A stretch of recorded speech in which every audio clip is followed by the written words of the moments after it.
بسم اللہ الرحمن الرحیم نحمدہ ونصلی علی رسولہ الکریم اما بعد.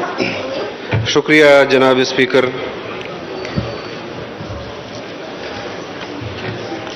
میں آج کے اس اجلاس کے حوالے سے گزشتہ دن بھی آپ کو اپنی رائے دے چکا ہوں اور فلور آف دی ہاؤس آپ کی دعوت پر اپوزیشن کی جانب سے ان تمام بلز پر مذاکرات کی دعوت آپ کی قبول کی اور آئینی اصلاحات کے جو بلز یہاں پر موجود ہیں آج کے ایجنڈے میں اس حوالے سے کھلے دل کے ساتھ آپ کی دعوت کو قبول کیا. لیکن جس طرح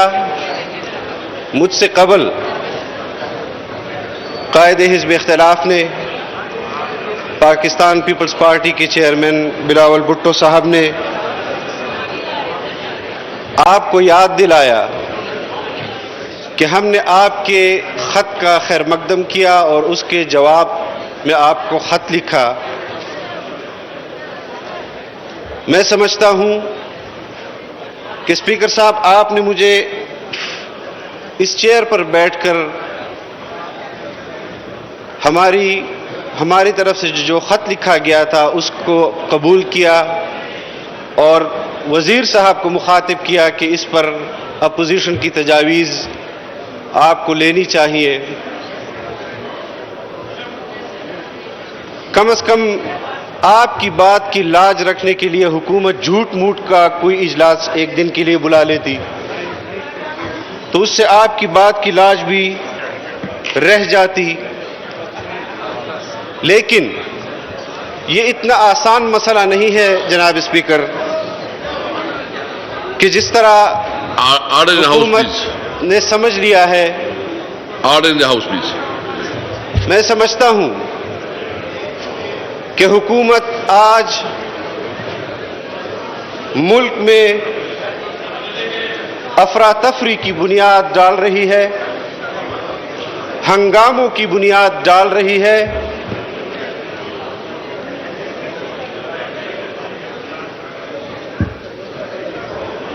شاہ محمود صاحب نے فرمایا کہ ہم نے اپوزیشن کو دعوت دی،